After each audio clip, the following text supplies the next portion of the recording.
Pozdravljeni! Danes bomo skušali razumeti, kje je prednost Red Bulla RB19 pred vsemi ostalimi konkurenti.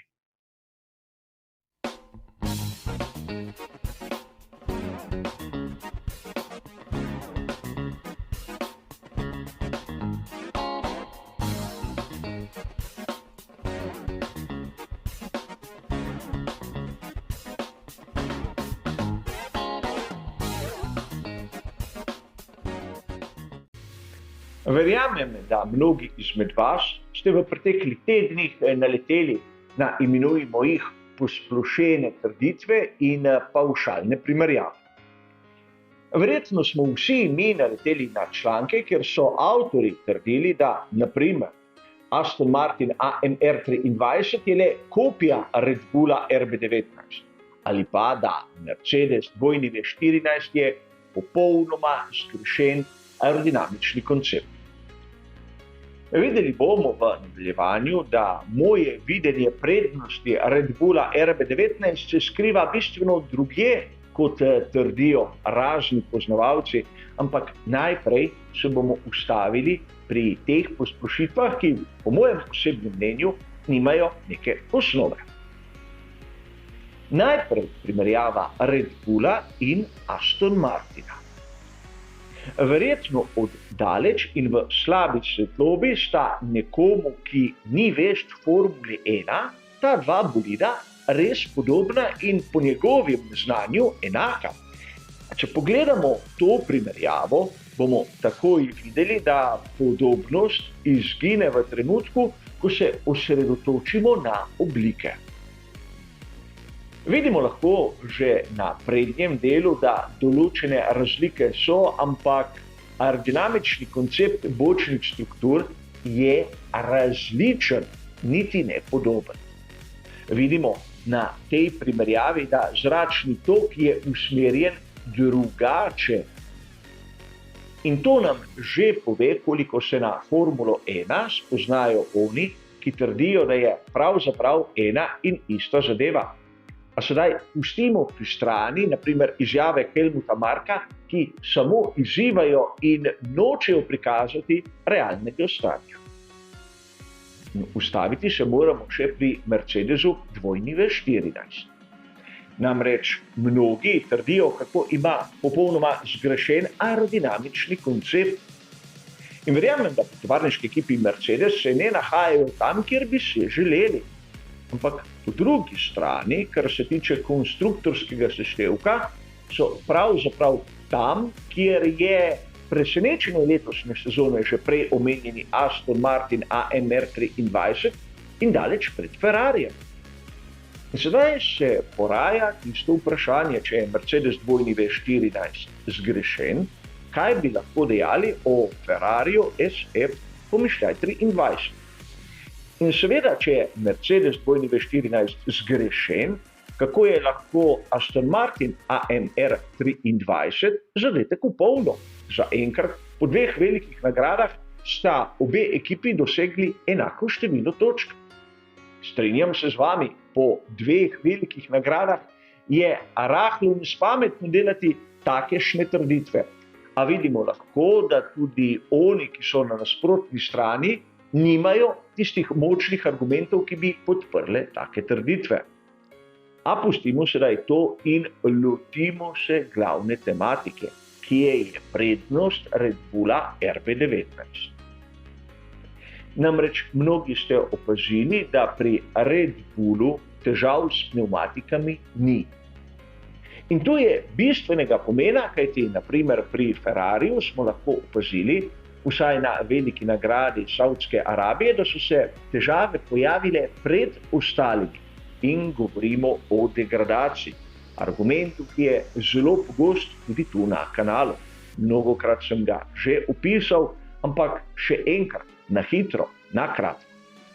Gre za pojav, ki je kemične narave, ko pnevmatika gre skozi določeno število temperaturnih ciklov, segrevanja in ohlajanja, ter pnevmatika izgubi svoje lastnosti.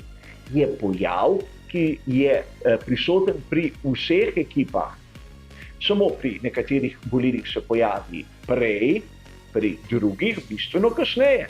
Pojavi se tudi pri Red Bullu. Ampak pri Red Bullu, kljub temu, da naprimer postanke opravijo med zadnjimi, so še zmeraj nekaj krogov pred tistim, ko bi se degradacija pojavila na njihovih pneumatikah.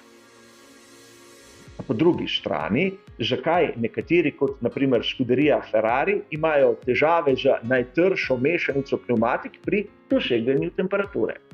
Zadeve so, verjeli ali ne, povezane. Namreč najprej se moramo ustaviti pri tistem, kar trdijo mnogi. Namreč vpliv samega aerodinamičnega koncepta na pneumatiko.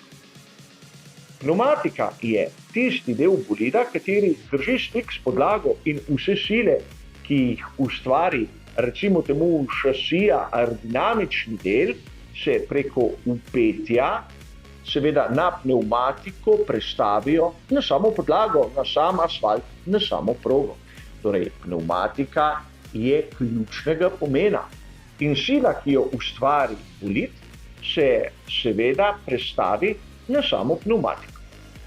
Ampak tu ne smemo pozabiti na vpetje.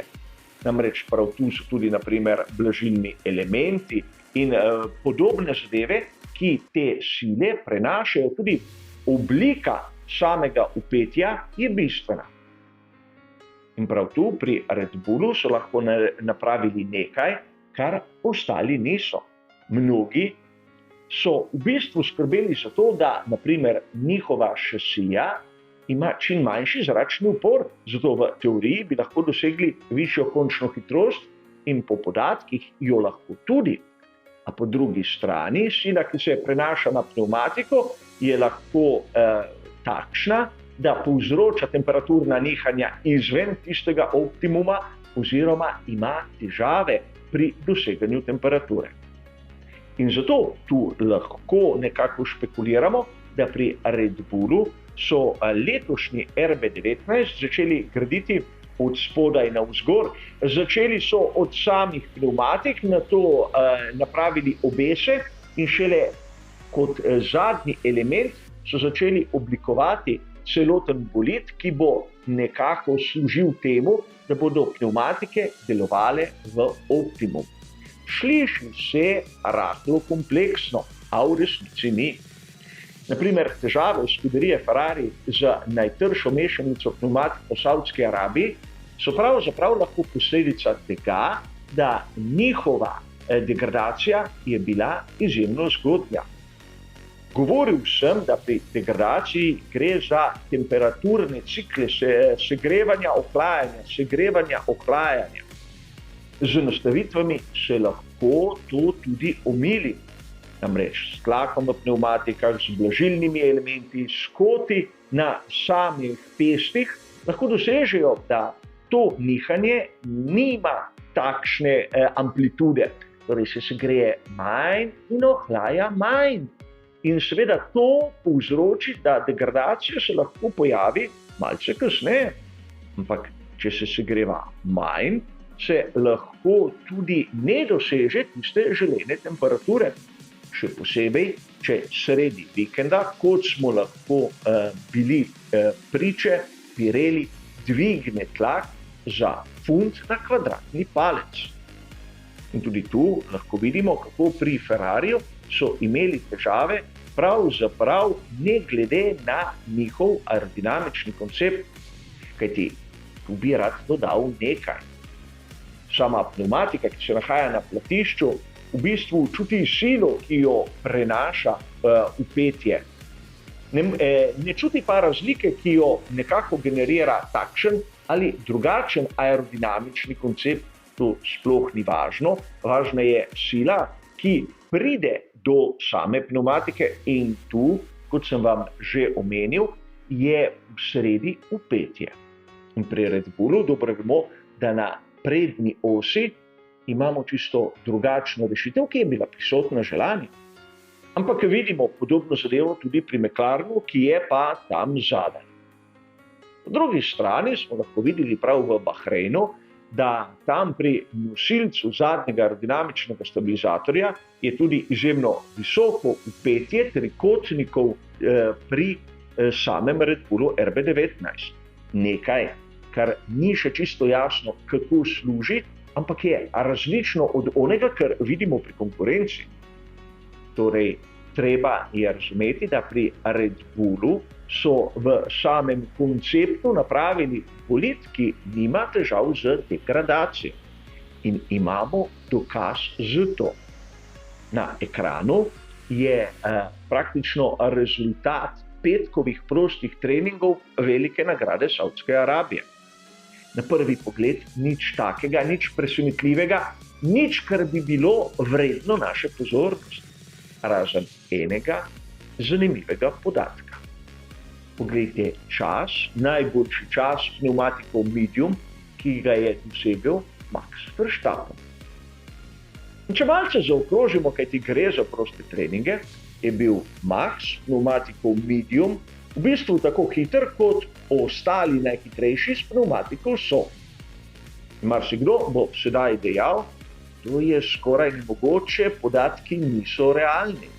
Po drugi strani, kolikor Max, ki nima težav z samo degradacijo in ima nastavitve, ki niso ekstremne, segreje pneumatiko na tisto temperaturo, ki je na primer 20 stopinj višja od one, ki se rabi pri pneumatiki soft, ima podoben, če ne enak faktor oprijema in čas je tu.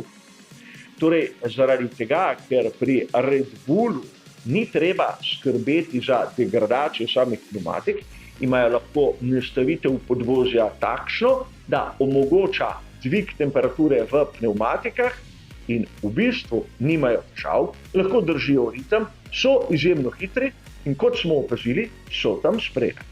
Medtem ko drugi zaradi prirojene napake, ampak na mehanskem delu, se morajo nekako skušati prilagoditi, sklepati kompromise in to generira težave, ki smo jih videli vsaj na prvi in drugi veliki nagradi.